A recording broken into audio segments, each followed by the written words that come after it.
Hi friends, நம்ம channel first time பார்க்குறவங்களா இருந்தால் மறக்காமல் சப்ஸ்கிரைப் பண்ணுங்கள் ஃப்ரெண்ட்ஸ். வாங்க வீடியோக்குள்ளே போகலாம். ஹாய் ஃப்ரெண்ட்ஸ், பிரண்டை வந்து எப்படி க்ளீன் பண்ணி எப்படி சட்னி செய்யலான்னு பார்க்கலாம் வாங்க. அதுக்கு முன்னாடி பிரண்டை க்ளீன் பண்ணுறதுக்கு முன்னாடி நம்ம கை ஃபுல்லாக கோகோனட் ஆயில் அப்ளை பண்ணிக்கணும். நல்லா இந்த மாதிரி நான் அப்ளை பண்ணுற மாதிரி அப்ளை பண்ணி ஃபுல்லாக அதாவது கை ஃபுல்லாக நல்லா தேய்ச்சிக்கணும். அப்போ தான் நம்மளுக்கு வந்து அரிப்பு வராது. இல்லை நம்ம தேங்காய் அப்ளை பண்ணாமல் நம்ம அப்படியே வந்து க்ளீன் பண்ண ஆரம்பித்தோம்னா நம்மளுக்கு கையெல்லாம் அரிப்பு எடுத்துக்கும். நம்ம எப்போயுமே க்ளீன் பண்ணுறதுக்கு முன்னாடி தேங்காய் அப்ளை பண்ணிக்கணும்.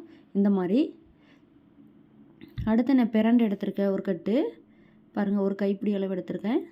இது எப்படி க்ளீன் பண்ணலான்னு பார்க்கலாம் வாங்க. நார் எடுக்கிறது எப்படின்னு பார்க்கலாம் வாங்க. இப்படி ஒரு சைடு கட் பண்ணி இழுத்திங்கன்னா நார் வரும். நான் ஒரு சைடு கட் பண்ணி விட்டுட்டேன். இப்படி கட் பண்ணி லைட்டாக இழுத்திங்கனாவே நார் வரும். லைட்டாக கத்தி இருந்துச்சுன்னா அப்படி கீறி கீறி எடுத்திங்கன்னா நார் ஈஸியாக வரும். பாருங்கள், இந்த மாதிரி இப்படி தான் வந்து பிரண்டை வந்து நார் எடுக்கணும். அது இளம் பிரண்டையாக இருக்கணும். ரொம்ப முத்தின பிரண்டையாக இருந்தால் நம்ம சட்னி அரைக்கும் போது நார் நாராக வந்துடும். பாருங்கள் எவ்வளோ ஈஸியாக நார் வருதுன்ட்டு பாருங்கள். லைட்டாக மேலே கத்தி வச்சு இப்படி கீறி இழுத்திங்கனாவே நார் சூப்பராக வரும். பாருங்கள், இப்படி தான் நார் எடுக்கணும்.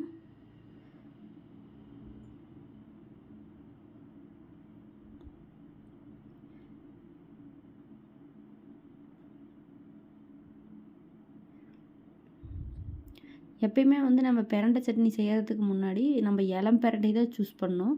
கொஞ்சம் முத்தின பிரண்டையே சூஸ் பண்ணிட்டோம்னா அது சட்னி நல்லா டேஸ்ட்டாக வராது. அது சட்னி செய்யும்போது நார் நாராக வந்துகிட்டே இருக்கும். பாருங்கள், பிரண்டை வந்து நான் நார் எடுத்துட்டேன். இதை பெருசாக இருக்கிறத மட்டும் நீங்கள் கட் பண்ணிக்கோங்க. உங்களுக்கு சின்ன சைஸாக வேணுனாலும் நீங்கள் சின்ன சின்னதாக கட் பண்ணி வச்சுக்கலாம். எனக்கு இது போதுமானதுனால பெருசாகிறத மட்டும் உடச்சி விட்டுட்டேன். பாருங்கள், இது நல்லா தண்ணியில் போட்டு நல்லா வாஷ் பண்ணிக்கோங்க. ஏன்னா பிரண்டையில் அழுக்கு இருந்தாலும் இருக்கும். நல்லா இந்த மாதிரி வாஷ் பண்ணிவிட்டு அதுக்கப்புறம் ஒரு கடாயை வச்சு இந்த மாதிரி போட்டு நல்லா வணக்கிக்கணும். ஃபஸ்ட்டு நம்ம வணக்கும் போது லைட்டாக கீழே அடி தண்ணி இருக்கும். அந்த தண்ணியெல்லாம் சுண்டுனதுக்கப்புறம் எண்ணெய் ஊற்றி நல்லா வணக்கிக்கலாம். பாருங்கள், இந்த மாதிரி. அடுத்து வந்து ஒரு கடாயில் கொஞ்சமாக எண்ணெய் விட்டுக்கோங்க. எண்ணெய் விட்டுட்டு என்ன பண்ணலான்னா, ஒரு டேபிள் ஸ்பூன் கொத்தமல்லி, அரை டேபிள் ஸ்பூன் சீரகம், 4 வரமிளகாய் போட்டிருக்கேன். அப்புறம் கொஞ்சம் கருவேப்பிலை தேவைக்கேற்ப. இதை வந்து நல்லா பொன்னிறமாக வந்து வறுத்துக்கணும். நல்லா பொன்னிறமாக வறுத்துக்கணும். இந்த மாதிரி நல்லா வறுத்துட்டு அடுத்து ஒரு கைப்பிடி அளவு நல்லா வறுத்து எடுத்து வச்சுட்டு ஒரு கைப்பிடி அளவு வெங்காயம், தேவைக்கேற்ப வந்து பூண்டு எடுத்து நல்லா வணக்கிக்கணும். இந்த மாதிரி நல்லா வணக்கிக்கணும். உங்களுக்கு வெங்காயம் நிறையா வேணாலும் ஆட் பண்ணிக்கலாம், இல்லை உங்கள் கொஞ்சமாக வேணாலும் ஆட் பண்ணிக்கலாம். எனக்கு வந்து கொஞ்சம் வெங்காயம் அதிகமாக போட்டால் நல்லா இருக்குன்ட்டு நான் கொஞ்சம் ஒரு கைப்பிடி அளவுக்கு நான் எடுத்திருக்கேன். இந்த மாதிரி நல்லா வணக்கிக்கணும். பாருங்கள்,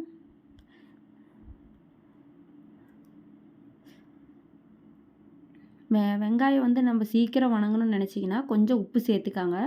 உப்பு சேர்த்துட்டிங்கன்னா நம்மளுக்கு வந்து வெங்காயம் சீக்கிரம் வணங்கிடும். அடுத்து நம்ம பிரண்டை பார்க்கலாம் எப்படி இருக்குன்ட்டு.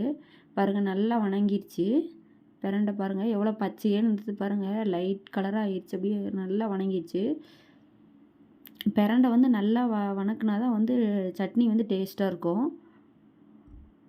நல்லா எண்ணெய் கொஞ்சம் நிறையா ஊற்றி நல்லா வணக்கணும். அடுத்து பாருங்கள், நான் வெங்காயம் நல்லா வணங்கிடுச்சு. வணங்கினதுக்கப்புறம் ஒரு தக்காளி போட்டிருக்கேன். ஒரு தக்காளி ஆட் பண்ணிக்கிறேன். உங்களுக்கு தக்காளி நிறைய வேணால் 2 கூட நீங்கள் போட்டுக்கலாம். நல்லா வணங்கணும். இது மாதிரி குத்தி விட்டிங்கன்னா சீக்கிரம் வணங்கிடும். பாருங்கள், இந்த மாதிரி நல்லா வணங்கினதுக்கப்புறம் கொஞ்சம் தேங்காய் ஆட் பண்ணிக்கோங்க. தேங்காய் வந்து உங்கள் தேவைக்கேற்ப, தேங்காய் நிறைய போடுறது பிடிக்கும்னா நீங்கள் தேங்காய் நிறைய சேர்த்திக்கலாம், இல்லை கொஞ்சமாக வேணால் கொஞ்சமாக சேர்த்துக்கலாம். தேங்காய் நல்லா வணங்கினதுக்கப்புறம் கொஞ்சம் கடலை சேர்த்திக்கோங்க. கடலை வந்து ஒரு டேபிள் ஸ்பூன் அளவு ஆட் பண்ணிக்கோங்க. நல்லா ஆட் பண்ணிவிட்டு நல்லா மிக்ஸ் பண்ணி விடுங்க. நல்லா ஒரு மிக்ஸ் பண்ணி விடுங்க. இந்த மாதிரி மிக்ஸ் பண்ணி விட்டுட்டு உங்களுக்கு வந்து புளி தேவைன்னா நீங்கள் ஆட் பண்ணிக்கலாம், இல்லை வேண்டான்னா விட்டுடலாம். எனக்கு வந்து புளி போட்டால் தான் நல்லா டேஸ்ட்டாக புளிப்பாக இருக்குன்ட்டு நான் கொஞ்சம் ஒரு சின்ன நெல்லிக்காய் சைஸ் அளவுக்கு புளி எடுத்திருக்கேன். பாருங்கள், இவ்வளோ சைஸ் புளி எடுத்திருக்கேன். எடுத்துகிட்டு நல்லா ஒரு கிண்டி விட்டுட்டு அடுத்தது பிரண்டையோட நம்ம போட்டு எல்லாத்தையும் மிக்ஸ் பண்ணி விட்டால் தான் நம்ம சட்னி அரைக்கும் போது எல்லா பக்கம் எசன்ஸ்லாம் நல்லா மிக்ஸ் ஆகி நல்லா சட்னி வந்து டேஸ்ட்டாக இருக்கும். அதனால் எல்லாத்தையும் ஒருக்கா நல்லா கிண்டி விட்டுட்டு ஸ்டவ் ஆஃப் பண்ணிவிட்டு ஒரு 10 மினிட்ஸ் நல்லா ஆற விட்டுட்டு சட்னி அரைச்சி சாப்பிட்டிங்கன்னா சூப்பராக இருக்கும். சட்னி வந்து எல்லோரும் சாப்பிட்லாம். மெயினாக குழந்தைங்களுக்கு கொடுக்கலாம். சாப்பிடாமல் இருக்கிற குழந்தைங்களுக்குலாம் இது கொடுத்தோம்னா நல்லா சாப்பிடுவாங்க. நல்லா அடிக்கடி பசி எடுத்துகிட்டே இருக்கும். நல்லா சாப்பிடுவாங்க. இது எப்படின்னு நீங்கள் வீட்டில் ட்ரை பண்ணி பார்த்துட்டு எப்படின்னு எனக்கு கமெண்டில் சொல்லுங்கள். நம்ம சேனல் ஃபஸ்ட் டைம் பார்க்குறவங்களா இருந்தால் மறக்காமல் சப்ஸ்கிரைப் பண்ணுங்கள் ஃப்ரெண்ட்ஸ். தேங்க்யூ.